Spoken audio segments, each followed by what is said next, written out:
Bienvenidos a los jueves de conversatorio, que son posibles gracias a una alianza entre el Centro Comercial Santa Fe y el periódico Vivir en el Poblado, que encuentran en sus puestos. Hoy circulamos. Recuerden que si no lo reciben en su casa, se pueden suscribir en nuestra página web. El periódico circula en el sector del Poblado, pero obviamente como es tan grande, a veces no llega exactamente a cada hogar. Entonces, si quieren garantizar que lo reciban, se pueden suscribir en nuestra página web www.vivirenelpoblado.com. Estamos muy complacidos de tenerlos esta noche acá. El tema que nos convoca es bien importante: depresión y ansiedad, enemigos silenciosos. Y para hablar de él nos acompaña la doctora Camila Valencia Arbeláez, especialista en psiquiatría. Ella tiene su consultorio particular y trabaja con el Hospital Pablo Tobón Uribe. Buenas noches. Bueno, recuerden que para quienes estén en redes sociales nos pueden seguir también a través de @vivirpoblado y en Twitter y en Instagram @vivirenelpoblado. Vamos entonces, doctora, a empezar con este tema que convoca a tanta gente. Yo creo que podríamos empezar hablando de cómo definimos la depresión y cómo sabemos si estamos deprimidos o tenemos a alguien cercano que lo está. Bueno, la depresión es un estado de ánimo patológico, entonces de ahí tenemos que partir que está por fuera de la normalidad. Debemos distinguir entre la tristeza normal, que es una emoción humana inherente pues, a todos nosotros y que se presenta en muchos momentos de la vida. Pero cuando esa sensación de tristeza, de ánimo bajo, ya nos acompaña la mayor parte del tiempo, durante al menos, como criterio deben ser 2 semanas, y se acompaña de otros síntomas como la pérdida del interés por cosas que nos han gustado antes, otros síntomas como alteraciones del sueño, ya sea dormir demasiado o tener insomnio, alteraciones del apetito, comer mucho o estar muy inapetente, fallas cognitivas, entonces en la concentración nos sentimos mal, despistados, la memoria nos empieza a fallar con frecuencia, tenemos cambios en el genio, por ejemplo un síntoma muy frecuente es la irritabilidad y mucha gente no toma conciencia o no entra en conciencia que esto puede ser un síntoma depresivo. Y la invasión de nuestro pensamiento por una cantidad de ideas de características negativas, ideas de culpa, ideas de desesperanza, muchas veces pensamientos ya según el grado del estado depresivo, ideas de muerte, pensamientos sobre el suicidio. Entonces es una tristeza muy diferente a la normal, entonces en tiempo debe ser prolongada, nos debe acompañar la mayoría del tiempo y acompañarse de varios de estos síntomas, siendo los síntomas centrales o la tristeza o esa sensación de desinterés por todo. Bueno, ¿y yo por qué me deprimo? Yo me deprimo porque sucedió una cosa difícil en mi vida, una pérdida, sea de un ser querido, de un trabajo o cualquier otra pérdida importante, porque tuve una, digamos, situación muy traumática, o yo me deprimo porque es una enfermedad simplemente y me va a dar como a otro le da cáncer o diabetes, o ¿por qué? Bueno, la depresión tiene múltiples causas, entonces es multifactorial. Hay unas causas centrales que son las biológicas, el estado de ánimo y todas las emociones en general están reguladas a nivel cerebral por una serie de sustancias producidas en áreas del cerebro por las neuronas y que de ellas depende el estado emocional de nosotros. Eso se puede afectar, dañar como cualquier sistema del organismo, simplemente porque falló y pues nos tocó esa enfermedad. Muchas veces hay un componente adicional que es la herencia, que en nuestras familias mucha gente ha sufrido de patología depresiva, de trastornos del estado de ánimo, entonces eso suma un factor de riesgo y adicionalmente otras cosas que tienen que ver con los rasgos de personalidad que tenemos y los factores ambientales. Es claro que esas sustancias del cerebro y esas alteraciones que ya son biológicas pueden empeorar si ya venían como fallando porque estemos atravesando por una situación difícil, por un momento estresante. El estrés genera un impacto a nivel del cerebro, entonces es una suma de varios factores. Bueno, ¿y por qué hablamos, como el nombre de la charla lo dice, que la depresión y la ansiedad son unos enemigos silenciosos? Porque es más frecuente de lo que pensamos de alguna manera, pero de alguna manera también lo seguimos viendo como algo lejano, como nos da miedo. Sí, hay muchas cosas. Primero, la gente tiene poco conocimiento al respecto todavía, aunque eso ha mejorado cada vez más y hay más educación sobre el tema, pero entonces mucha gente se acostumbra a vivir con un estado de ánimo que considera incluso como su forma de ser. Y realmente estar depresivo, deprimido, no es una forma de ser, es un estado patológico y se puede tratar y la vida cambia. Pero mucha gente pasa años con este tipo de sintomatología y termina medio adaptada o resignada. Lo otro es que también hay mucho estigma todavía. Entonces la gente teme consultar al psiquiatra, buscar ayuda, que lo tilden pues de loco, como la gente lo llama afuera. Entonces eso también hace que esté ahí como silente, silente. Muchas veces llegan a consultar ya porque están en niveles severos de la enfermedad.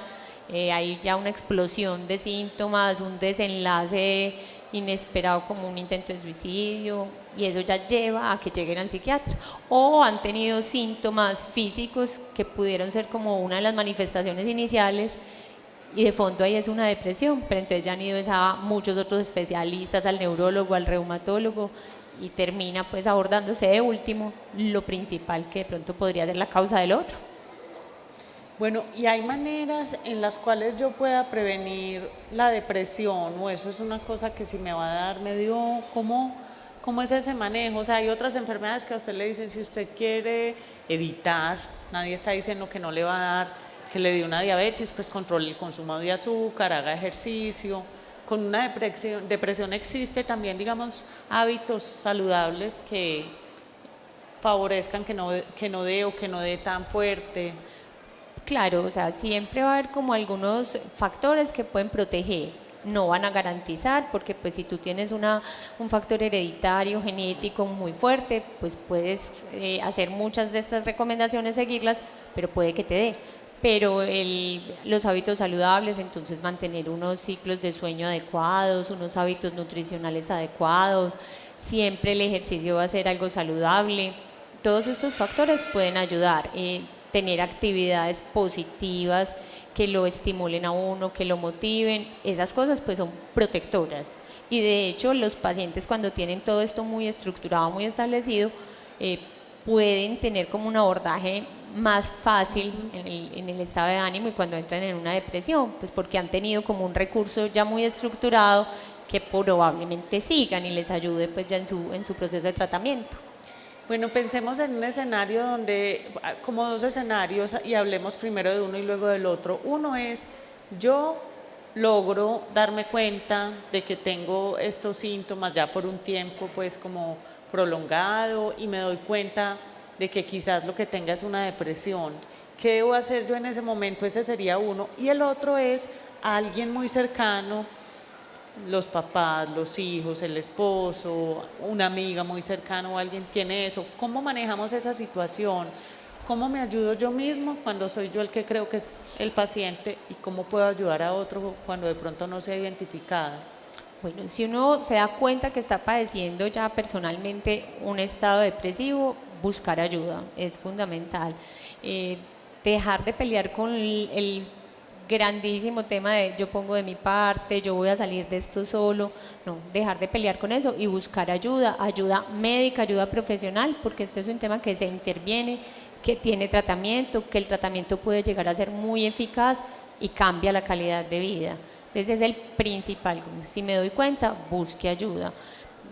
El acceso pues al especialista puede no ser el más fácil, pero pueden llegar al médico general, al médico de familia, al psicólogo, pero alguien que sí detecte, si cumple los criterios, si tiene los síntomas y haga incluso un abordaje inicial hasta que esta persona pueda llegar al especialista. Perfecto. Y si tengo un familiar, sí, exacto. Bueno, primero, no juzgar, porque la gente empieza a hacer comentarios muy típicos y esto no lo hacen de mala intención, pero son muy molestos para el paciente, como usted no tiene problemas para estar así, ponga de su parte, déjese ayudar. La persona que está padeciendo una depresión tiene la voluntad casi que abolida, pues no tiene como esa parte que poner, entonces incluso ese tipo de comentarios los golpea mucho más, como claro, si no tengo pues como por qué estar así y estoy sintiéndome así, entonces primero no juzgar. Segundo, acompañar, súper importante, la soledad es el peor enemigo pues en una persona que esté deprimida.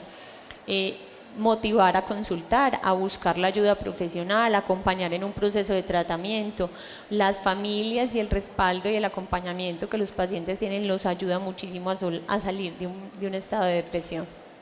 Ahorita estábamos hablando antes de entrar a la charla como de la importancia de ubicarnos en cifras en el mundo y en Colombia de la depresión, del suicidio, que a veces de verdad creemos que es un problema menor o lo seguimos como tirando para un ladito, quizás por miedo de afrontarlo, pero esas cifras nos permiten ver que no es una cosa pues como secundaria. No, pues de hecho la depresión es una de las principales causas de discapacidad por enfermedad en el mundo, comparable con enfermedades cardiovasculares, con el cáncer, entonces es de gran importancia. El desenlace fatal de la depresión, que es el suicidio, es una de las principales causas de muerte, incluso en la población entre 15 y 29 años es la segunda causa de muerte. Más o menos, como para hablarles de cifras, unos 300 millones de personas en el mundo sufren de depresión. En nuestro país estamos más o menos, podemos hablar que el 5% de la población sufre de depresión. El suicidio, por ejemplo, más o menos 800.000 personas por año se suicidan en el mundo. En cifras eso puede ser más o menos una persona cada 40 segundos, esto es algo grandísimo. Y ahora que tocamos este tema del suicidio, que yo creo que es como uno de esos miedos también y de esos temas que no hablamos mucho, cuando tengo una persona que, digamos, ya se ha identificado como deprimida, porque ahora decía doctora que el 90% de las personas que se suicidan podían tener una patología, identificado no, pero tener una patología, el 10% restante no. ¿En qué momento, cuando tengo una persona al lado que ya sé que además tiene una depresión, debo preocuparme como de que pueda terminar en un desenlace fatal? A ver, siempre es importante prestar atención a ese tipo de manifestaciones en un paciente. La gente a veces dice, el que se va a suicidar no avisa, el que se va a suicidar no dice, y eso es mentira, eso es un mito. Realmente el que se va a suicidar muchas veces ha mandado mensajes que lo que traducen es como ayúdeme. Entonces ha hecho comentarios sobre la vida, sobre su desapego, su desmotivación y la falta pues, de una visión de un futuro, o ha verbalizado incluso directamente deseo de morirse y pensamientos de suicidio. Siempre hay que prestar atención, buscar ayuda, aconsejar a esta persona que busque ayuda profesional. Si ya la tiene y viene en un proceso de tratamiento, entonces volver a contactar a su médico, a su especialista, porque es un signo pues, de que la depresión ha avanzado y es severa. Bueno, hablemos de esos síntomas que lo decíamos ahorita, que a veces la persona tiene unos síntomas físicos, no necesariamente están tan notorios otros síntomas de desmotivación y eso, sino síntomas físicos. ¿Por qué pasa eso también si la persona, digamos, tiene un desbalance químico, no sé, pues por la depresión o eso, siente dolores, siente como cosas físicas? Bueno, a ver, la depresión puede dar sintomatología física y uno de los síntomas físicos más frecuentes son, por ejemplo, los dolores de cabeza, los problemas gastrointestinales. No quiere decir que todo el que tenga esta sintomatología se explique por depresión, o sea, habrá que descartar siempre otras causas físicas, pero debido a que hay involucrados factores químicos, entonces puede haber dolor también como parte de un mecanismo biológico, puede haber alteraciones a nivel estomacal, gastrointestinal en general. Entonces son pacientes que ya han sido evaluados, les han hecho múltiples exámenes, imágenes cerebrales, endoscopias, todo, pero finalmente de base lo que hay es un trastorno del ánimo. Acá pues básicamente los mecanismos biológicos son los que hacen que los síntomas físicos aparezcan y se sientan. Lo otro es que la persona que tiene depresión muchas veces tiene su umbral del dolor más bajito, entonces se le amplifican síntomas como la migraña. Entonces, si no se hace un tratamiento del estado de ánimo, difícilmente va a mejorar de síntomas físicos y de otras patologías que pueden ser también concomitantes. Una persona puede sufrir de gastritis y tener una depresión, pero van muy ligadas. Cuando tiene la depresión muy sintomática, generalmente la gastritis se le aumenta, pero cuando su gastritis por otros motivos, por la dieta o por otras cosas, está empeorándose, también eso afecta, impacta su estado de ánimo porque su calidad de vida también disminuye. Entonces son cosas que van como muy unidas. Ahorita hablamos ya un poco de los factores causales de la depresión, pero podemos ahondar un poco en eso. Hablábamos que puede haber pues una situación que la desenlace, que puede haber como herencia o la personalidad. Hablemos un poco de esos factores y cuáles se manejan, cuáles no. Muy bien, bueno, los factores biológicos, como les mencioné ahorita, pues son los más fuertes y son las alteraciones químicas a nivel del cerebro. Eso no es algo que yo controle con mi autonomía, eso por más que yo diga, pongo de mi parte, mi voluntad, eso no va a cambiar. Si eso está alterado, eso va a manifestarse. Lo otro es que todas las personas tenemos un temperamento y hemos estructurado una personalidad a lo largo de la vida. Esa personalidad puede tener cosas que son protectoras, por ejemplo, que yo he tenido muy buena habilidad social, muy buena capacidad para solucionar los problemas, que tengo muy buenos recursos para enfrentar las situaciones. Entonces le comentan, no, es que yo he tenido muchos problemas en la vida y siempre los he enfrentado muy bien. Esos son factores que de alguna manera la persona la protegen y ayudan a que puede que no antes se le hubiera manifestado una depresión, o que si se le manifiesta sea una cosa más contenida y más controlada. En cambio hay factores que pueden ser más negativos. Quien ha sido una persona con rasgos de mucha dependencia emocional, personas que tienen bajas habilidades sociales, son muy reservadas, introvertidas, personas que les cuesta mucho enfrentar cualquier situación, entonces que claramente situaciones que no fácilmente descompensan a otro, a ellas las golpea mucho. Esos son factores más negativos y que favorecen que se aumente la sintomatología, que sea más difícil de abordar, de tratar una depresión. Las situaciones o factores ambientales, pues todos tenemos estrés en nuestra vida, ¿cierto? Yo creo que nadie está completamente libre de factores estresantes, pero obviamente los factores que se van volviendo crónicos, un estrés constante, eso genera tanto impacto a nivel cerebral como pues en nuestra calidad de vida y va a reforzar cualquier síntoma depresivo. O las situaciones estresantes muy fuertes o vitales, que yo haya sido sometida a un secuestro, que haya habido un abuso sexual, que haya habido una amenaza de mi vida, eso genera un impacto muy grande a nivel del cerebro. Entonces son factores que pueden detonar incluso una crisis depresiva. ¿La depresión se alivia completamente o es una enfermedad crónica o se puede, digamos, aliviar hoy y regresar? ¿Cómo es eso? Bueno, la depresión tiene varias formas de presentación. Puede haber personas que tienen un episodio depresivo en su vida único, nunca más volverse a presentar, y que pudo estar muy relacionado con un factor estresante, pero que de pronto, acompañado de cosas muy positivas, tiene muy buena red de apoyo, muy buenos recursos en su personalidad y todo, pues nunca más en la vida. Pero es más frecuente que la depresión sea una enfermedad crónica y recurrente, o sea, de aparición a lo largo de la vida. Por eso es que muchos pacientes son tratados de por vida o indefinidamente, para no poner pues como ese término de por vida, porque la depresión es una enfermedad que tiende a volverse a presentar. De hecho, cada vez que se suman episodios, el porcentaje de riesgo de que vuelva a haber otro en la vida se va cada vez sumando. Es como una escala. Entonces ya después de cierto número de episodios que haya tenido el paciente, uno ya le es como muy directo en que probablemente el tratamiento no se vaya a poder suspender. Hablemos del tratamiento justamente, que pues compone obviamente medicación en unos casos, o no sé si siempre, y qué más, ¿cómo es un tratamiento de una depresión? Bueno, el tratamiento debe tener dos cosas fundamentales, y es la parte médica, que incluye los fármacos, que es manejada por el especialista, pues por el psiquiatra, y una parte de psicoterapia, un acompañamiento psicológico con un enfoque adecuado, pues que ya dependerá de cada paciente y del perfil de síntomas y de su personalidad y todo. Bueno, el tratamiento central desde la parte médica son los antidepresivos. Los antidepresivos son medicamentos que son eficaces, que ayudan al paciente. Tienen unas falencias, es que son lentos, ese es su principal pecado. Un antidepresivo generalmente no empieza a hacer efecto antes de unas 4 semanas, en algunas personas incluso hasta 6. Entonces es un factor que uno ve que muchas veces desmotiva al paciente. Entonces, no me he sentido bien, llevo una semana con los antidepresivos, entonces lo dejé, lo suspendí. Es el error más grande. Antes de ese tiempo, entonces ahí uno se tiene que ayudar, acompañamiento familiar, todos los recursos en el entorno que puedan facilitar. A veces uno fuera de los antidepresivos necesita mandar algunos medicamentos para bajar los niveles de ansiedad, para recuperar el sueño del paciente, y solo eso empieza a hacer sentir mejor un paciente, incluso antes de que el antidepresivo tenga un efecto pleno. ¿Por qué se demora tanto?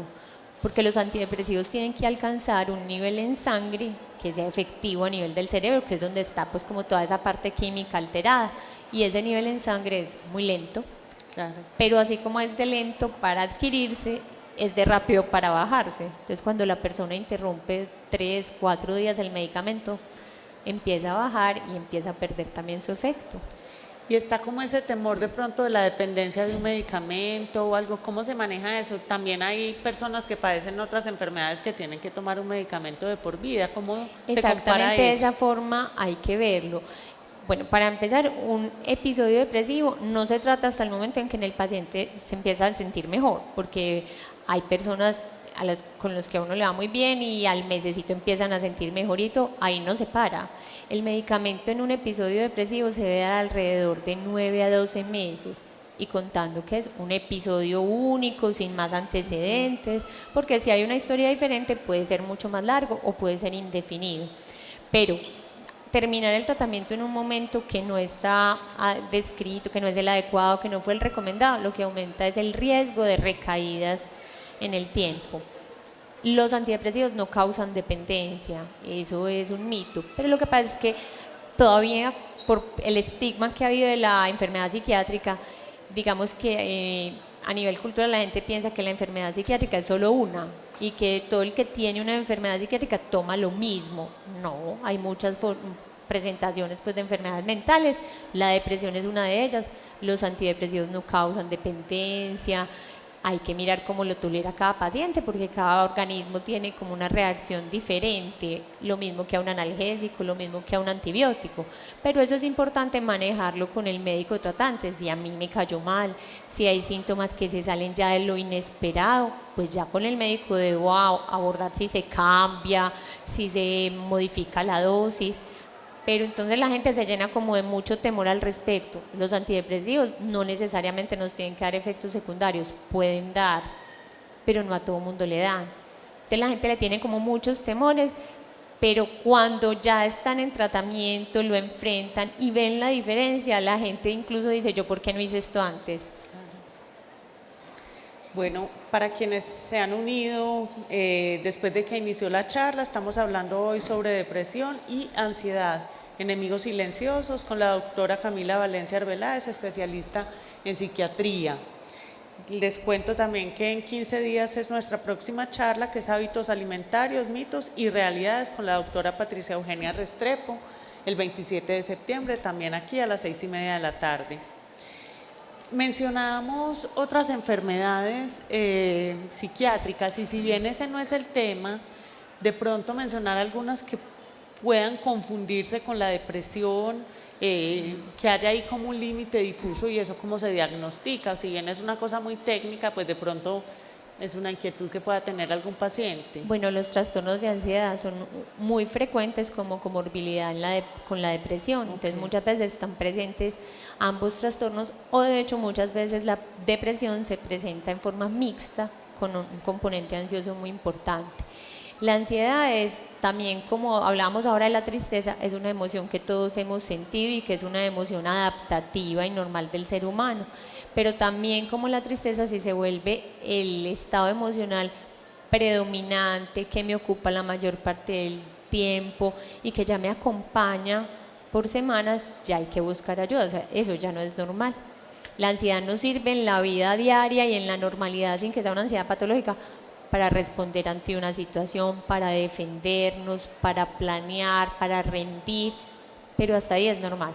Si ya esa ansiedad nos produce sufrimiento, ahí ya hay que cuestionarnos. Si hay unos síntomas que ya empiezan a estar presentes, como una sensación constante de desasosiego, como de inquietud, síntomas físicos que son típicos de la ansiedad, temblor, sensación de ahogo, palpitaciones, sensación de mareo constante, pensamientos como voy a perder el control y pensamientos catastróficos, anticipación, y eso se vuelve como nuestro estado más frecuente, eso puede corresponder a un trastorno de ansiedad.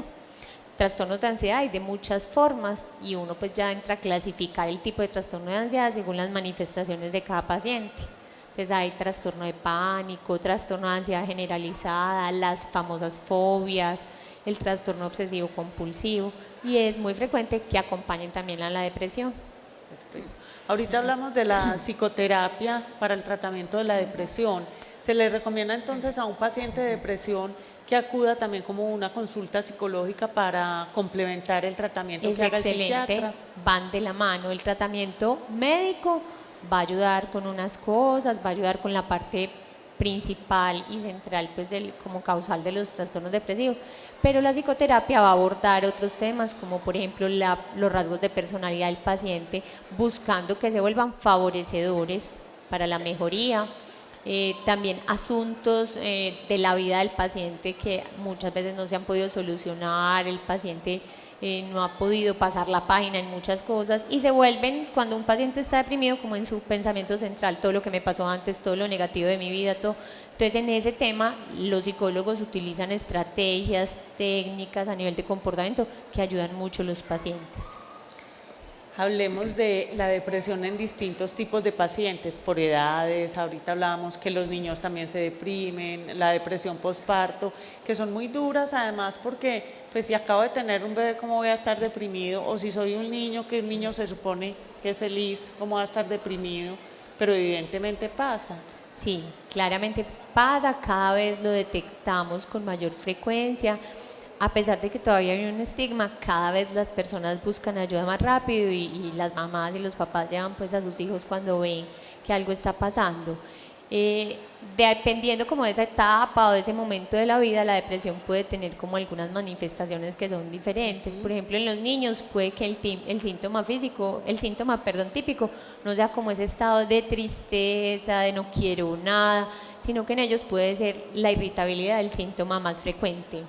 Los cambios a nivel académico, el bajón del rendimiento académico, el aislamiento, el retraimiento, la pérdida de intereses en cuestiones que al niño lo motivaban. Entonces son cosas que nos deben como alertar, porque los niños también se deprimen, también se debe tratar una depresión en un niño, también se dan medicamentos, porque son niños, no se les va a privar de un tratamiento, también hay cosas y fármacos que están aprobados para esta etapa de la vida.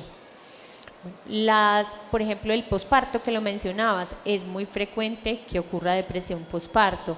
Ahí hay factores que se involucran también, que son todos los cambios hormonales. Entonces hay que diferenciar, porque hay también el llamado blues del posparto, que es como un estado muy similar a la depresión y que puede ocurrir en la mayoría de las mujeres posparto, que es como esa sensación de fatiga, de cansancio, angustia. Pero generalmente eso se debe solucionar en máximo 2 semanas, empieza mucho más temprano, como al tercer día después del parto, y no evoluciona a nada más. Eso es muy frecuente y eso no es una depresión. Ahí pues la ayuda puede ser todo el apoyo familiar, todas las redes de apoyo que el paciente tenga. Pero cuando ya aparecen una serie de síntomas, como todos los que mencionamos ahorita, en esta etapa del posparto, y que ya incluso afectan como mi capacidad de disfrutar al niño, empieza un sentimiento como de incapacidad a ser mamá, como que yo no voy a poder con esta situación, y empieza el sufrimiento. Ahí hay que alertarse, porque eso ya puede ser una depresión posparto. A pesar de ser un posparto que empiezan otras limitantes que la lactancia y todo, también hay que tratar, porque es que una mamá deprimida es una mamá que no va a hacer lo que más le conviene a un recién nacido. Claro. Y también se va a limitar o se va a privar esa mamá de poder disfrutar esa etapa de su vida, de disfrutar a su hijo. Entonces también en esa etapa se debe dar tratamiento, el tratamiento puede ser eficaz. Ahorita mencionabas con respecto al tratamiento si los pacientes mejoran completamente, sí. ¿No?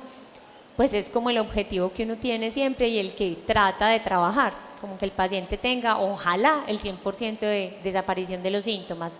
Muchas veces no se logra, pero la gran mayoría de pacientes que sí reciben el tratamiento adecuado logran un nivel de mejoría que les permite tener un buen funcionamiento en su vida y que les mejora su calidad de vida. Pasa con muchas enfermedades, no solo con la depresión, que la frustración de sentirse mal, sea física, mentalmente, hace que la persona se ponga irascible, que no sea fácil de acompañar. ¿Cómo maneja eso cómo maneja uno eso con una persona deprimida al lado, digamos, para lograr penetrar esa barrera que a veces se crea y que ante la imposibilidad como de expresar el sentimiento correcto, yo tengo tristeza, dolor, no sé, lo que tengo es como ira. ¿Cómo se maneja eso? No es fácil, no hay pues una fórmula como mágica. Primero acompañar. La compañía por muchas cosas es buena, pues porque el que está padeciéndolo pues va a sentir que estás ahí, sí. Va a sentir y se va a dar cuenta que tiene alguien en quien confiar o con quien contar.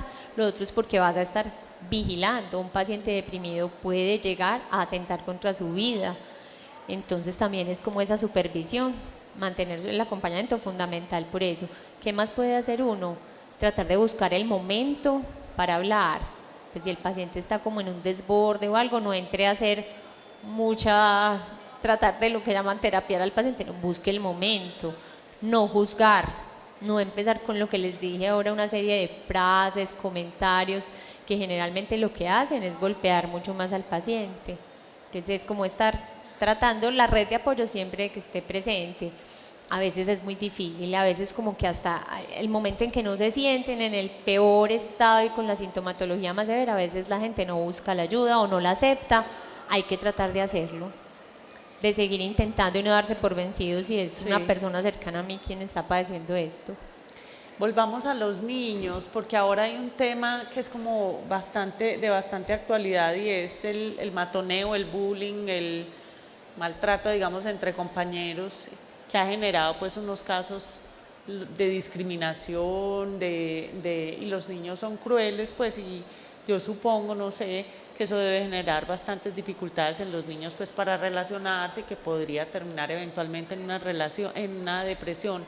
¿Qué tengo que mirar yo en los niños en las casas? No necesariamente para evitar una depresión, pero como también para contribuir a su salud mental, ¿cierto? Y que crezcan siendo unos niños que puedan enfrentar la vida, lo que sea que les vaya llegando. Uh-huh. Bueno, primero tratar de tener una buena comunicación con los hijos, pues porque no es lo mismo si tú eres el papá distante y todo, no es tan fácil que un niño vaya a ir a contarte lo que le está pasando. Si has tenido una buena comunicación con tu hijo, es posible que lo que le suceda te lo cuente de alguna forma. Si tienes una buena comunicación con tu hijo, lo conoces y eres capaz, gracias, y eres capaz de percibir cambios que de pronto no son como tan evidentes, que esté retraído, que esté muy irritable, que lo veas desinteresado, cosas que no son como tan significativas de pronto para otros, pero que si conoces a tu hijo las puedes detectar. Educar a los hijos para saber cómo manifestar si están teniendo cambios en su estado emocional, ser abiertos como a hablar de este tema, no tener un estigma sobre el tema de la depresión en casa. Eso permite que la gente pues manifieste que está mal, pida ayuda, incluso los niños. Entonces es algo que ayuda mucho. Perfecto. Hay otro, podría llegar a ser parte del tratamiento, lo es en algún caso una hospitalización.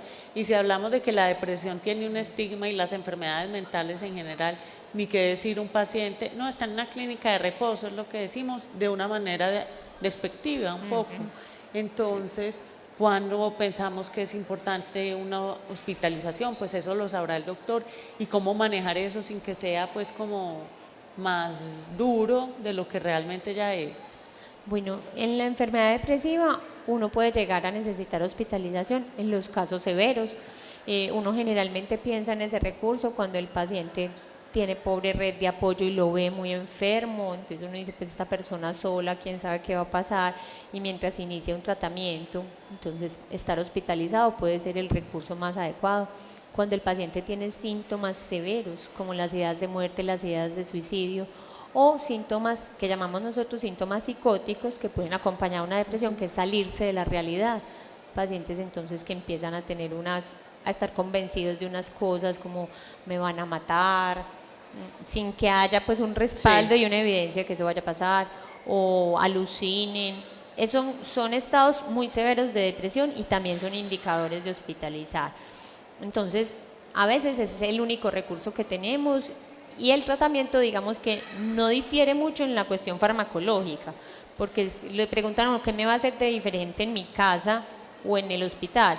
Pues puede que probablemente le den los mismos antidepresivos, los mismos tranquilizantes, pero si uno ve signos de alarma y cosas que puedan ser inseguras para el paciente afuera, que uno dice, la familia por más que quiera no puede manejar ese tipo de garantías, que tenga un acompañamiento 100%, 24 horas, que no haya nada con lo que el paciente pueda hacerse daño, pues uno más bien hospitaliza a ese paciente, lo hospitaliza mientras va mejorando, puede que no permanezca hospitalizado todo el tiempo que se tarda un medicamento para iniciar su efecto, pero todas las otras cosas que uno haga como parte del tratamiento pueden ayudarle a sentirse mejor, entonces puede que en la primera semana, los primeros 15 días sea mejor que esté hospitalizado.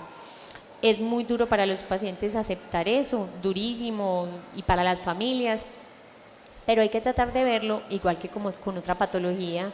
Si usted tiene una apendicitis, a usted lo tienen que operar, quiera o no quiera, porque si no eso se complica. Si usted está con un infarto, lo tienen que dejar hospitalizado. Es tratar de ver que es que la depresión es una enfermedad que también es grave, hay que darle la importancia que se merece. La gente le teme a esto porque hay estigma, no es lo mismo decir que estuviste hospitalizado por una cirugía que estuviste hospitalizado por una depresión. Es como algo ya más cultural y que tenemos que tratar entre todos de cambiar, ir al psiquiatra, no es una cosa grave, no es una cosa que nos tenga que estigmatizar, tomar un antidepresivo tampoco, necesitar una hospitalización incluso tampoco. La gente teme hasta en un trabajo llegar a una incapacidad donde el diagnóstico sea una depresión, porque piensan que eso ya va a ser un motivo para que lo saquen. Entonces es como culturalmente abrirnos a entender que es una enfermedad como cualquier otra. Hablemos del consumo de alcohol o de sustancias, obviamente de forma abusiva, y si pueden desencadenar o empeorar una depresión. Es muy frecuente que esté acompañando a la depresión porque muchas veces las personas buscan alivio en el licor o en el consumo de sustancias porque por su efecto a nivel del cerebro les generan un cambio en el comportamiento, un cambio en las percepciones, un cambio en las sensaciones. Entonces es el estado en que se sienten como que están mejor. Entonces primero hay un gran riesgo, una persona depresiva que busque estas ayudas puede terminar dependiendo de drogas, dependiendo de alcohol. Agrava además la enfermedad, claro, las drogas psicoactivas, el licor tienen un efecto a nivel del cerebro, en el cerebro es donde está la principal causa de la depresión, entonces no ayudan para nada, no es la combinación que se debe hacer, uno le tiene que aclarar eso al paciente, que es que nunca en mi vida me va a poder tomar un trago, no sabemos, pero si usted está haciendo un tratamiento, tratando de salir de la crisis y todo, lo mejor que puede hacer es no consumir licor.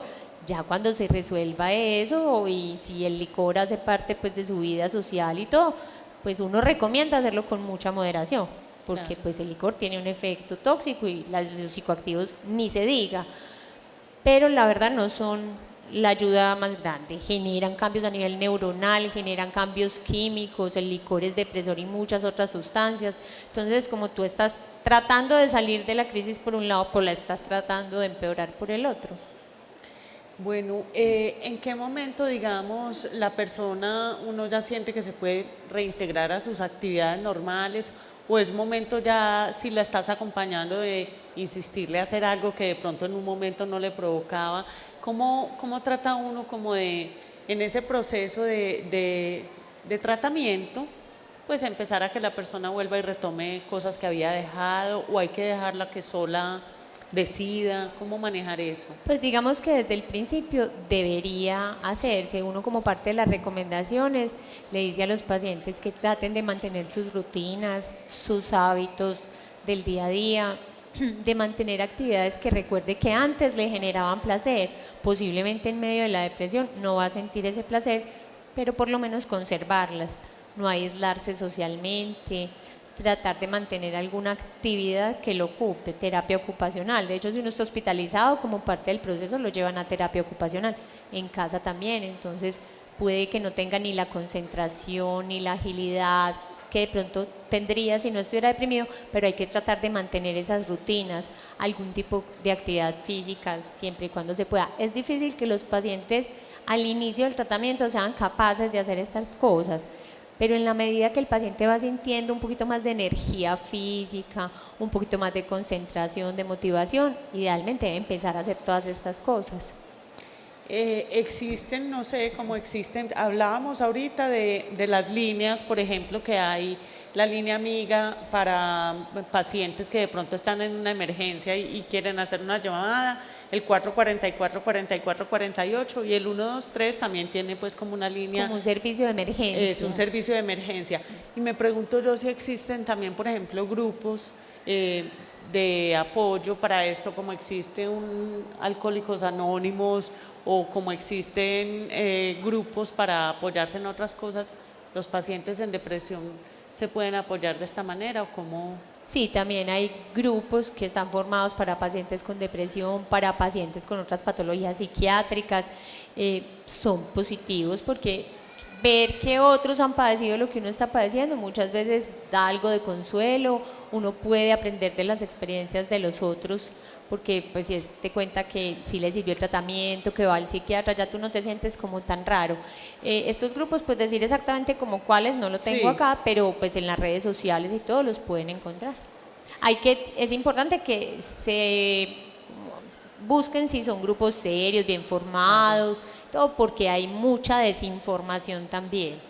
Entonces, caer de pronto en un lugar o en un grupo donde, digamos, haya completa desinformación sobre la causa, sobre lo que es la parte médica de la enfermedad de la depresión, podría ser contraproducente también para un paciente. Y lo ve uno día a día en la consulta, los pacientes llegan, pero es que fulanito me dijo que no toman antidepresivos, o de la misma área de la salud, es que yo consulté con el nutricionista y me dijo que no vaya a tomar antidepresivos, o el psicólogo mismo me dijo que no, que ni riesgos. Entonces hay mucha desinformación, entonces es importante buscar o ver si hay evidencia que donde estás buscando la ayuda sea algo serio y sea algo profesionalmente conformado.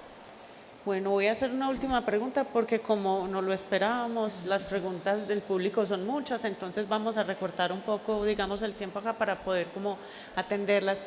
En 11 años lleva usted de práctica, doctora, ¿cierto? Sí, de psiquiatra. ¿Cómo ha sido estos 11 años? ¿Usted ha visto que ha habido un cambio de pronto más favorable hacia consultar? Eso por un lado, como digamos culturalmente hemos ido aceptando más que esta es una enfermedad como cualquiera que podemos consultar, y dos, cómo ha ido cambiando también la regulación de salud desde el ministerio y eso, o todavía nos falta mucho camino para que los medicamentos sean entregados en un POS y ese tipo de cosas.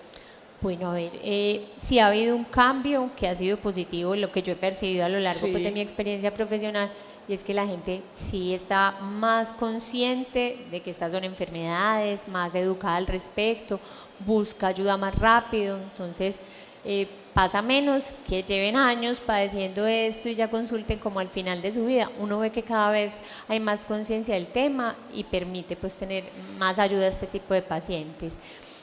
Todavía hay muchas barreras para acceder a los tratamientos, a la consulta. Todavía falta mucho en cuanto a medicamentos. Hemos mejorado porque incluso hay nuevas inclusiones pues en el plan de salud y todo, de medicamentos, no muchas veces no de la calidad que quisiéramos, pero cada vez han introducido más cosas. Pero la gente, la recomendación que yo hago es no se cansen de intentar. Claro. Sabemos que el sistema pues tiene falencias y que de pronto acceder a una cita de cualquier especialista es complicado, es difícil, pero no se den por vencidos, busquen, busquen, busquen hasta que logren tener la atención que se merecen, que necesitan. Bueno, vamos entonces a pasar a las preguntas. ¿Ir solamente o primero al psicólogo es lo correcto o se debe ir a obtener diagnóstico primeramente desde el psiquiatra? Digamos que ahí no hay algo como exacto, eso depende de la sintomatología que esté teniendo cada individuo. Todos tenemos unas manifestaciones. En casos de depresiones leves puede ser, digamos, la primera herramienta, la consulta de psicología. El mismo psicólogo puede hacer como sus preguntas y detectar qué tan avanzado está, qué tan severo está, y ellos mismos remiten al psiquiatra muchas veces. O el médico general a veces es al que llegan, pero no es algo como que en estos casos al psicólogo y en estos casos al psiquiatra. Generalmente uno llega a alguno de los dos, pero las dos cosas son necesarias en la mayoría de los pacientes. Cada uno aborda cosas diferentes, el psiquiatra se encarga de la parte médica, el psicólogo de otros aspectos. ¿Puede la búsqueda de bienestar a través de acompañamiento familiar y o profesional y de cambios en las dinámicas diarias de vida solucionar o estabilizar al paciente ansioso o son necesarios los fármacos? Si hay un trastorno estructurado establecido, son necesarios los fármacos. Lo otro es un muy buen complemento y son factores protectores. Perfecto.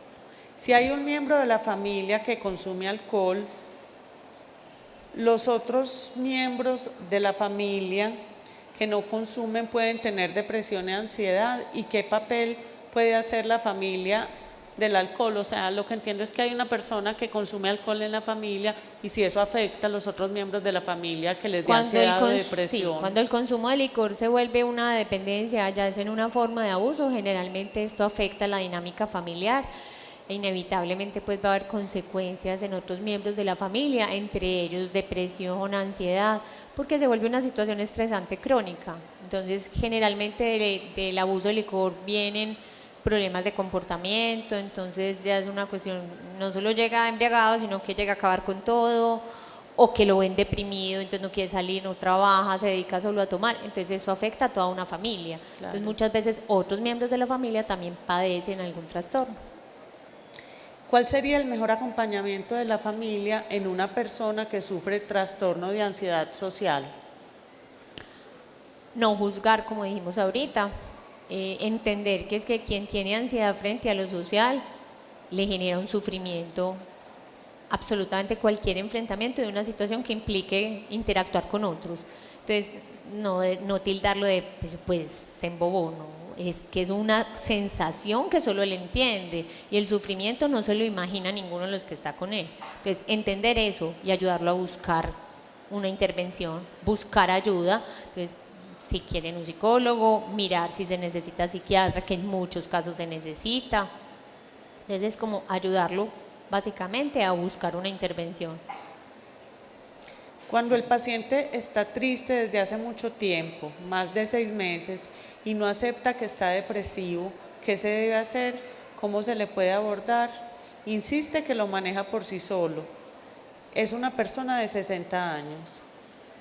Bueno, ahí lo que mencionábamos ahorita, pues no darnos por vencidos con un ser querido que veamos que está padeciendo una depresión. Insistir, acompañar, insistir en buscar una ayuda, tratar de sacar una cita en algún lado y llevarlo, pues convencerlo y llevarlo.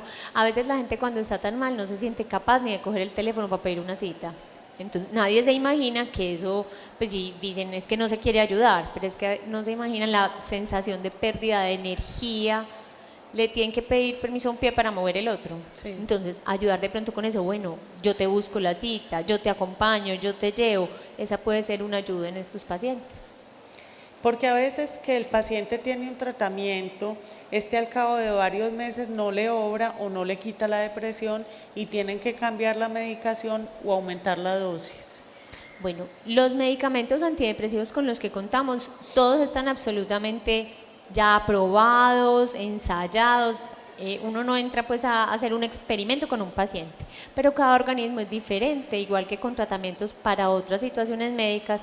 Yo puedo responder bien a un analgésico y tú no mejorar con ese. Lo mismo pasa con los antidepresivos. ¿Por qué se tarda más tiempo? Porque como dijimos ahora, ningún antidepresivo ejerce un efecto claro antes de 4 a 6 semanas. Entonces yo no puedo decir antes de ese tiempo si está funcionando, si no está funcionando, si me cambio, si aumento la dosis. Entonces es una cosa muy lenta. Pero hay pacientes que definitivamente uno intenta con uno y no le fue bien. Hay otras líneas entre los antidepresivos y uno va como escalando en diferentes medicamentos. Okay. Si tengo momentos en general muy buenos, disfruto de la vida y unos pocos de no posibilidades, angustia y sin sentido, ¿debo consultar a un psiquiatra o es normal? Sería mejor consultar porque ahí ya hay que entrar a hacer una serie de preguntas que van a mostrar si hay criterios o no de depresión o si es simplemente un estado emocional adaptativo ante una situación que estás viviendo. Esto es parecido a algo que ya preguntaron, pero no sé si hay algo que agregar. El paciente psiquiátrico casi nunca acepta su realidad, que no recibe ayuda. ¿Qué hacer? Acompañar e insistir es si es mi ser querido, pues no me doy por vencido y hasta el cansancio insistiré en que busque la ayuda. ¿Tomar ansiolíticos produce impotencia sexual en el adulto? Bueno, a ver, los medicamentos psiquiátricos, entre ellos los antidepresivos y los ansiolíticos, pueden tener efectos secundarios y uno de ellos pueden ser efectos secundarios sexuales. No es que a esta edad, o sea, no a los 60, a cualquier edad podrían causar efectos sobre la parte sexual, disminuir el deseo sexual o disminuir el funcionamiento sexual. No le pasa a todo el que tome estos medicamentos, eso se irá dando cuenta uno en el seguimiento, no hay manera de predecirlo. A este le va a causar ese efecto secundario y a este no hay manera de predecirlo. ¿Cómo autocontrolar la ansiedad? A ver, si es una ansiedad normal todavía y no es una ansiedad patológica, pues tratar de tener elementos distractores, la respiración siempre va a ser una estrategia, todas las técnicas de relajación, eso nos puede ayudar, incluso en los trastornos de ansiedad son recursos que se deben utilizar, pero ya cuando hay un trastorno de ansiedad que es claro, pues eso solo no va a servir. Ok. Bueno, esto ya también un poco lo hemos hablado, pero con estas patologías se debe siempre asistir al psicólogo o al psiquiatra. ¿Y las terapias con quién se hacen? La terapia, lo que llama terapia al paciente y las sesiones, esas son del psicólogo. Con el psiquiatra tiene sus citas, su seguimiento. Uno dentro de su aprendizaje como especialista en psiquiatría y todo, también tiene algunos elementos de psicoterapia que pone pues en su consulta y todo a funcionar, pero la parte de terapia como tal, esa la va a obtener en psicología. Perfecto. ¿Un evento desencadenante de una depresión es inmediato o puede ser un tiempo Puede después? ser a largo plazo, no necesariamente acaba de pasar y me tiene que dar una reacción depresiva, puede tener un efecto a lo largo de la vida. ¿Es posible que la depresión y la esquizofrenia puedan parecerse y padecerse al tiempo? Sí, puede pasar, como les decía ahorita, hay algunos cuadros de depresión severa con síntomas psicóticos. Entonces aparecen unos síntomas como alucinaciones, paranoia, unas ideas salidas de la realidad, que son síntomas que se presentan también en la esquizofrenia. Entonces puede creer el paciente que está padeciendo una esquizofrenia y confundirse. Lo otro es que los pacientes que padecen esquizofrenia también se pueden deprimir y existir la comorbilidad. ¿Cómo manejar una persona bipolar? ¿Cómo debe ser el apoyo del grupo familiar? Pues digamos que es otro tema completamente diferente. Sin embargo, dentro de la enfermedad bipolar hay episodios depresivos como parte de la sintomatología y es todo lo que hemos hablado ahorita. Acompañamiento, entender que es una enfermedad, no es ni una elección de vida, ni una forma de ser. Entonces acompañar, buscar ayuda. En eso el familiar puede ser un apoyo muy grande. ¿Se nace deprimido? En el caso de que no se trate la enfermedad siendo niño, en la adultez es más difícil hacerlo. Generalmente, a ver, no se nace deprimido, uno puede nacer con factores de riesgo, básicamente la herencia. Lo otro es lo que a lo largo de la vida ya va adquiriendo en su estructura de personalidad y en cosas pues ya del entorno. No tratar una depresión siempre va a aumentar el riesgo de que las depresiones sigan y cada vez se presenten más severas y deterioren más. Cada vez, además, se vuelve más difícil el tratamiento. Existe un tratamiento con electrodos, se hace un manejo cerebral, arroja resultados que se tratan con terapias. ¿Es efectivo este tipo de tratamiento? En Medellín lo hacen. Sí, se llama terapia electroconvulsiva con anestesia y relajación, que es lo que se conoce como TECAR. Tiene unas indicaciones específicas, no se hacen todas las depresiones, generalmente en depresiones severas con un riesgo suicida muy alto y en otras patologías psiquiátricas. Se hace en la ciudad, acá hay varios lugares en que se hace, requiere pues unos especialistas entrenados en el tema, un quirófano, un anestesiólogo, porque esto no es como en las películas. El electroshock, no, esto es una cuestión donde un paciente lo sedan, lo anestesian, hay un anestesiólogo pendiente todo el tiempo, se le ponen unos electrodos y se le pasa una corriente eléctrica que provoca unos cambios cerebrales y esas sesiones suelen tener que repetirse durante un tiempo para que hasta que el paciente empiece a mostrar mejoría. Generalmente eso también sigue acompañado del tratamiento farmacológico y de todas las otras formas pues, que se necesitan para tratar la depresión y sí se hacen acá. Hablemos de depresión en la vejez, por soledad, por viudez. Es muy frecuente y de hecho las tasas de suicidio en los adultos son altas. La vejez conlleva una serie de cambios en la vida, en la salud, en el entorno, ya los hijos se van, entra ya a estar pensionados, o sea, son muchos factores que se vuelven estresantes.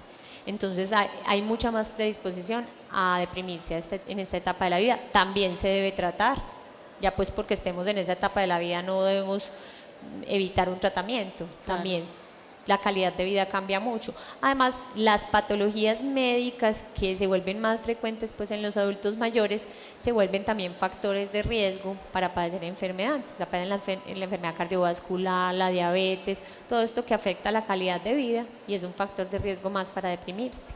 Pero si uno no trata la depresión, estas patologías también suelen empeorar.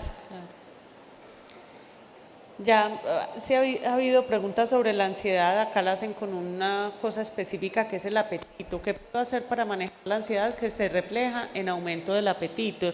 La ansiedad me imagino que comporta alguno o lleva algunos comportamientos que son fuera pues de lo normal para compensarla. Bueno, cuando hablábamos ahora de los síntomas de la depresión, dijimos que parte de los síntomas son los cambios del apetito. Para algunas personas inapetencia y para otras personas como la compulsión por comer.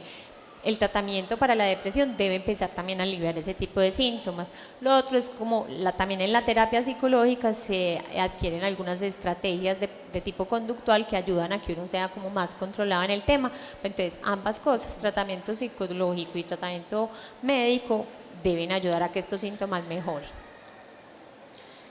Otra que involucra el tema del trastorno bipolar. Ahorita decíamos que el trastorno de ansiedad y la depresión se pueden confundir en algún momento. Y se pueden acompañar. Y se pueden acompañar, exacto. Acá la pregunta es, ¿el trastorno bipolar involucra depresión? ¿Cómo saber si es solamente depresión o trastorno bipolar? Para eso necesita pues la evaluación médica indudablemente. Muchas veces uno tiene el paciente y su única historia es de episodios de depresión. Pero llega un momento, incluso en el curso del tratamiento, que el paciente hace otras manifestaciones diferentes, que son las elevaciones del estado de ánimo. Eso ya cambiaría el diagnóstico. Y el abordaje desde lo médico también es muy diferente cuando es una depresión solita a cuando es una depresión como parte de una bipolaridad. Entonces eso tiene que ser con el criterio médico, con la evaluación médica para definirlo. Y ya uno como médico, ya uno sabe qué interrogar y qué preguntar para aclarar, pues cuando uno está apenas conociendo a un paciente, si hay antecedentes de algo que sugiera bipolaridad. ¿La menopausia puede causar depresión? ¿Cómo identificarla? ¿Cómo tratarla? Bueno, la menopausia es otra etapa de la vida donde hay mayor vulnerabilidad a sufrir de depresión por todo el tema hormonal que involucra. Entonces, hay síntomas inherentes a la menopausia, ya por todo lo hormonal, la fatiga, los dolores, pero muchas veces hay cambios del estado de ánimo que se vuelven predominantes con todos los criterios que hablamos ahora de una depresión. Entonces es más frecuente que aparezca también en las mujeres, por eso la depresión es más frecuente en la mujer, porque hormonalmente tiene cosas diferentes al hombre y muchas etapas de mayor vulnerabilidad, el periodo premenstrual, el posparto, la menopausia, pues todo ese factor hormonal hace que se presente con más frecuencia. ¿Considera la meditación como una forma o técnica preventiva o incluso como parte del tratamiento para disminuir la depresión? Es un complemento, todo lo que tenga que ver con técnicas y estrategias de relajación siempre va a ser pues una buena ayuda como parte del tratamiento, pero no reemplaza nunca la parte médica. Estoy medicada por un evento depresivo desde hace un año con fluoxetina y trazadona. Estoy en proceso de dejar ya el tratamiento y he dejado de consumir la trazadona, pero desde que mermé la frecuencia he vuelto a sufrir de insomnio. ¿Qué se recomienda? Porque considero que ya no es necesario tomarla, pues ya estoy bien. Pues a ver, los hábitos de higiene del sueño fundamentales, entonces tratar de mantener como unos horarios adecuados, evitar el consumo de sustancias que puedan disminuir el sueño, cafeína, todos los estimulantes, tratar de tener un adecuado lugar donde duerme, Entonces son como hábitos saludables que siempre deberán ser tenidos en cuenta. Si el insomnio persiste a pesar de eso, pues es importante consultar con el médico, porque pues hay que mirar si la trazodona o habrá otra cosa que no necesariamente sea ese medicamento y que le pueda ayudar como a regular su ciclo del sueño, o si hay adicionalmente otro trastorno del sueño que ya no tiene nada que ver con la depresión y que es posible que se presente. ¿Cuál es la terapia psicológica más apta para el manejo de la ansiedad generalizada? ¿Cuál es la diferencia entre estrés y ansiedad? ¿Y qué causa la ansiedad generalizada? Bueno, el trastorno de ansiedad generalizada es una forma de un trastorno de ansiedad. Se diferencia del estrés normal en todo lo que dijimos ahora. O sea, todos tenemos en nuestra vida, padecemos algún grado de estrés en algún momento o experimentamos estrés, y es algo que es adaptativo, pero no nos hace sufrir, es algo que va y viene, no ocupa nuestro estado emocional la mayor parte del tiempo. Entonces ahí está la diferencia. Si ya es una sensación de estrés continuo, yo siempre lo tengo, si no hay un motivo aparece, pero yo siempre estoy estresado y eso me está generando algunos síntomas que tiene el trastorno de ansiedad generalizado, pues habrá que hacerle un abordaje y un tratamiento. El trastorno de ansiedad generalizada se caracteriza por una sensación como de preocupación constante, continua, anticipación, una invasión de pensamientos que casi siempre son catastróficos, desenlaces fatales, sensación de tensión muscular, alteraciones del sueño, irritabilidad, alteraciones del apetito. Todos estos síntomas van sumando y ahí es cuando uno puede llegar a hacer el diagnóstico. Entonces, si uno sospecha que está teniendo esto y que ya no es el estrés normal, es importante una evaluación. ¿Cuáles son las pruebas o exámenes para diagnosticar una enfermedad mental? Bueno, eso es algo pues ya inmensamente grande, porque como les dije ahorita, enfermedades mentales hay muchas. Todo esto pues médicamente ha estado estudiado y hay unos criterios definidos para hacer el diagnóstico de cada patología. Muchas veces nos ayudamos de algunas pruebas, test, que básicamente lo que traducen son síntomas. Uno no puede decir que una persona está sufriendo una enfermedad psiquiátrica por un síntoma aislado solito. O sea, debe haber una serie de criterios, tanto en cantidad como en tiempo, para llegar a un diagnóstico. Entonces se utilizan diversas cosas, pero lo más importante es como la evaluación clínica, es de lo que uno más se vale para hacer un diagnóstico. Más que un examen. Y ya hablando como de pruebas de laboratorio, imágenes, nada de eso diagnostica una enfermedad mental como tal, son un complemento, pero básicamente las enfermedades mentales se diagnostican con la clínica, o sea, las manifestaciones. ¿La ansiedad tiene cura? Pues o el trastorno de ansiedad, porque ya sabemos que la ansiedad es normal en cierta medida. Los trastornos de ansiedad se benefician del tratamiento, mejoran en muchos pacientes en el 100%. Hay unos trastornos más crónicos que otros, entonces hay algunos en los que uno sabe algún grado de ansiedad puede quedar, pero si está en tratamiento probablemente sea un nivel más manejable, más adaptativo, que no le genere tanto sufrimiento al paciente. ¿Los estados de pánico tienen que ver con la ansiedad o con la depresión? Los episodios de pánico hacen parte pues de un trastorno, son un trastorno de ansiedad, una clasificación, el trastorno de pánico. Son característicamente una sensación de angustia que cae súbitamente, no motivada por algo que nos esté pasando, o sea, no tiene explicación en algo externo, y se da una cantidad de sensaciones físicas como las que describí ahora, la sensación de falta de aire, temblor, palpitaciones, un miedo inmenso, unos pensamientos de me voy a morir, me está pasando algo grave, y son episodios absolutamente desgastantes. Generalmente son episodios limitados en tiempo, duran unos 15-20 minutos, pero el paciente queda rendido. Y si esto se vuelve recurrente, lo más probable es que esté siendo un trastorno de pánico. Habrá que hacer como parte del proceso de diagnóstico algunos exámenes para uno descartar que no haya otras causas para esa sintomatología física, pero esa es la presentación que tiene un trastorno de pánico. Bueno, esta pregunta creo que ya quedó respondida, y es: ¿el estrés puede desencadenar en un cuadro de depresión o ansiedad? Si hay una suma de otros factores, biológicos, hereditarios, todo, probablemente sí. ¿Un paciente medicado puede cambiar de lugar de residencia para sentirse mejor? ¿Puede ayudar esto? Pues si hay algún factor en la residencia que le trae problemas, recuerdos, pero no es la solución a la depresión. Puede ser algo positivo, si tiene problemática, pues que involucre como su vivienda. ¿En qué forma puedo ayudar a una persona que tiene depresión postparto? Bueno, primero entender, porque empiezan muchos juicios a hacerse ahí, como pues si estás con tu bebé, ¿cómo no lo atiendes? Le toca sacar fuerzas de donde no tiene, un montón de cosas. Pero si hay una depresión que es clara, pues y realmente la padece, hay que entender que esa persona realmente está incapacitada en ese momento para ejercer sus labores. Entonces entender eso y ayudarla a buscar la intervención que se requiera, a hacerse un tratamiento, acompañarla en ese proceso, y si tiene una buena red de apoyo, su familia que le puede ayudar con el recién nacido, porque pues una mamá que esté padeciendo una depresión es una mamá que tiene que dormir, que se tiene que alimentar bien, que tiene que estar descansada, que va a estar probablemente más intolerante, entonces que el llanto del niño, todo la puede poner más mal, entonces tener mucha ayuda, y porque pues ese bebé también necesita mucha ayuda, y su mamá, si su mamá no se la puede dar, pues entonces debe suplirla a otro miembro de la familia. He visto que el medicamento en una paciente genera mareos, desaliento y un malestar general que no provoca estar activo. Al contrario, se le ve pasivo y bajo de ánimo. ¿Esto hace parte del proceso normal de adaptación de los antidepresivos o es un inadecuado medicamento?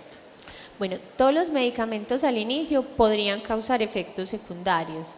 Es frecuente que haya mareo, dolor de cabeza, náuseas, que deben ir desapareciendo, y uno les dice a los pacientes más o menos en el transcurso de 1 o 2 semanas deben ir desapareciendo. ¿De qué depende que lo siga o no lo siga? ¿Qué tan severos sean? Porque yo no le puedo cambiar como una enfermedad por otra, y si el paciente va a permanecer mareado, pues yo tengo que buscar una solución. Claro. Hay pacientes que toleran mejor unos medicamentos que otros, entonces tendrá uno que buscar una alternativa en el medicamento y cambiarlo si es necesario. Cuando se ha padecido un trastorno de pánico y tratado por 6 meses con antidepresivos, sintiendo luego mucha mejoría, pregunta, ¿se sienten síntomas como si pudiera volver a ocurrir, pero se es capaz de superar el episodio? ¿Será necesario consultar al psiquiatra nuevamente? ¿Se puede uno acostumbrar a vivir con esa sensación por un par de días o es peligroso que avance? Parte de los síntomas de un trastorno de pánico es la llamada ansiedad anticipatoria, que es no tienes ya las crisis, pero tienes como el miedo a que aparezcan. Como parte del tratamiento, ese síntoma también debe desaparecer. Entonces, si es un síntoma que sigue presente, pues sí es importante comentarlo con el psiquiatra y definir si es lo suficientemente fuerte como para necesitar todavía tratamiento. Actualmente estoy siendo tratada por psiquiatría, nunca antes había sido tratada, pero un tema laboral generó el detonante de mi depresión. ¿Es posible salir del estado de desamor a la vida misma? Tengo ataques de ansiedad y pánico con solo pensar en mi situación actual. Claro, con un tratamiento adecuado, el paciente debe mejorar toda esa sintomatología y salir como de ese sufrimiento en el que está encerrado.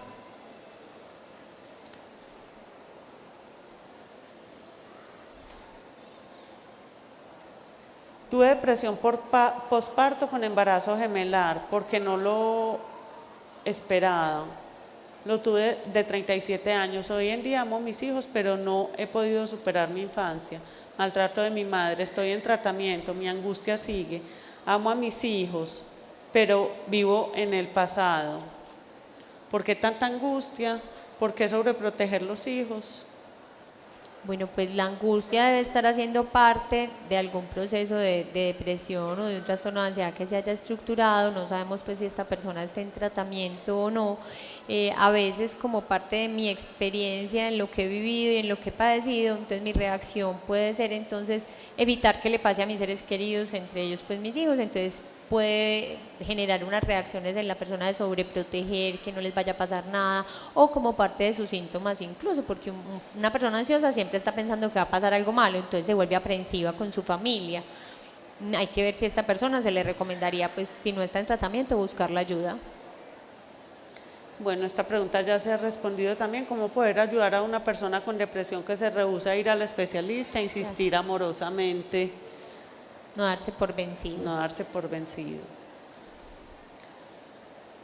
La ansiedad tiene cura, ya hablamos también de ese tema.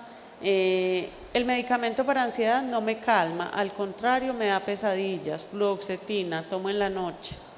Bueno, no es el único tratamiento, si no te está sirviendo, si está generando unos efectos secundarios que llegan a ser peores, entonces hay que hablar con el médico que le esté tratando porque lo más indicado es que le hagan algún cambio o alguna cosa adicional en su tratamiento. Uno de los criterios diagnósticos de alerta para una depresión son ideas suicidas. ¿Puede ofrecernos, por favor, algunos primeros auxilios básicos para atender estos casos mientras llegamos con la persona a un centro de salud?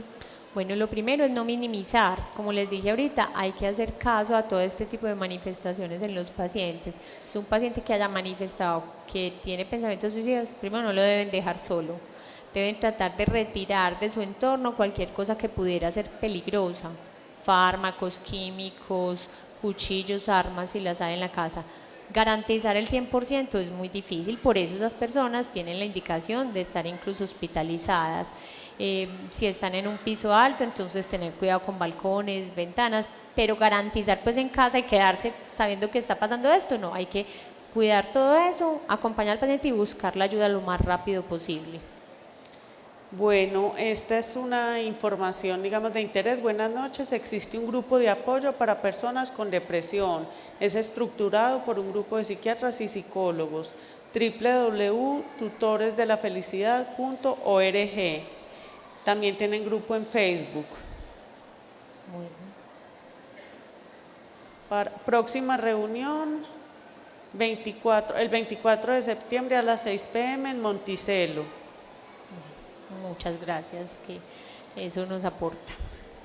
Una paciente de 82 años que tiene Alzheimer y llora frecuentemente. ¿Cómo saber si es depresión? ¿Se medican? Hay que hacerle una evaluación. Parte de la sintomatología de la enfermedad de Alzheimer puede ser un componente afectivo de tipo depresivo, ansioso, y muchos de estos pacientes requieren como parte de todo su tratamiento antidepresivos y ansiolíticos en algunos.